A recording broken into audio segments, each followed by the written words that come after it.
বিএনপির মহাসচিব মির্জা ফখরুল ইসলাম আলমগীর আরো স্পষ্ট করলেন, অল্প দিনের মধ্যে তারেক রহমান দেশে ফিরবেন। দর্শক, আসলে তারেক রহমানের এখন দেশে ফেরার ছাড়া আর কোনো গত্যন্তর নেই।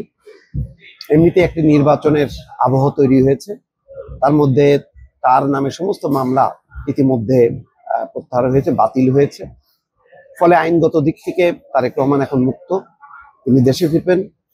হয়তো দেশে আগেই ফিরতেন, কিন্তু মায়ের চিকিৎসা বিষয়টি তিনি নিজে দেখভাল করবেন লন্ডনে এবং আমেরিকায়।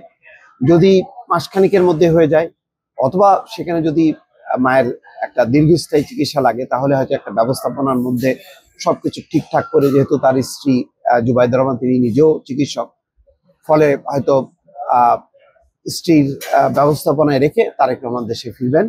দলের যে হাল, দলের নীতি নির্ধারণী, দল নিয়ে অনেক রকম বিতর্ক, দলের শৃঙ্খলা ফেরানো, এবং সবচেয়ে বড় কথা হলো যে কখন নির্বাচন হবে, কিভাবে নির্বাচন হবে, দলগতভাবে বিএনপি পার্টিসিপেট করবে নাকি জোটগতভাবে, অনেকগুলো বিষয় সামনে জমা হচ্ছে। দিনকে দিন জটিলতা বাড়ছে, সংকট বাড়ছে। এই সমস্ত বিবেচনা করে আসলে তারেক রহমানের দেশে আসতেই হবে। সরাসরি দলের নেতাদের সঙ্গে, কর্মীদের সঙ্গে প্রতিনিয়ত তিনি জনসংযোগ করবেন।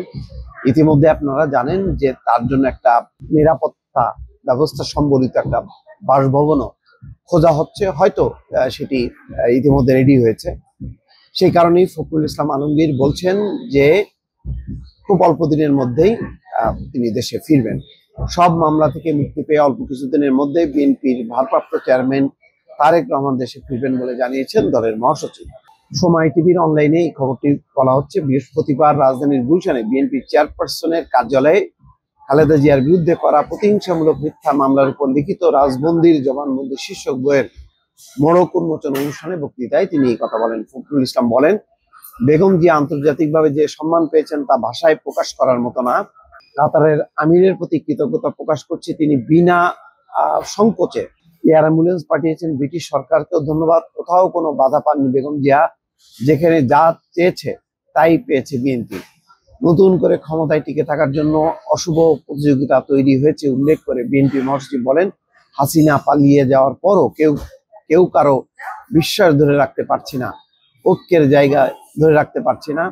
আগে তো বিষয়টা সেটেল হতে হবে। সংস্কারের কথা তারা বলে, সংস্কার তো বিএনপি আগে থেকেই শুরু করেছে। নেতা কর্মীদের উদ্দেশ্যে বলেন, 5ই আগস্টের পরে 7ই আগস্ট বেগম জিয়া বলেছিলেন, ধৈর্য ধরতে হবে, কোনো প্রতিহিংসা পরায়ণ কেউ হবেন না। এই বিষয়গুলো ধারণ করতে হবে। গণ অভ্যুত্থানে ত্যাগের পরও বিভক্তির রাজনীতি না করার আহ্বান জানিয়ে ফখরুল বলেন, দেশকে বাঁচাতে ঐক্য ধরে রাখতে হবে। সংস্কারের পেছনে সবচেয়ে বড় শক্তি প্রয়োজন, তা হচ্ছে নিরপেক্ষ নির্বাচন। কিছু মানুষ কেন যেন ডেসপারেট দেশ ও দেশের মানুষকে বিভক্ত করতে, এই বিভক্তির মধ্যে না যেতে দেশের মানুষ ও দলীয় কর্মীদের প্রতি আহ্বান জানাচ্ছে। ওই যে বললাম, কিছু রাজনৈতিক শঙ্কা ইতিমধ্যে তৈরি হয়েছে, সেই কারণেই এই কথাগুলো আসছে। আশা করি যে দ্রুত এই বিষয়গুলো সেটেল হবে এবং তারেক রহমান দেশে ফিরলে আরো পরিষ্কার হয়ে যাবে। যেই দ্বিধা দ্বন্দ্ব সংশয়, সবগুলো আশা করা যায় যে দূর হবে তারেক রহমান ফিরে আসার পর। ভালো থাকবেন, আল্লাহ হাফেজ।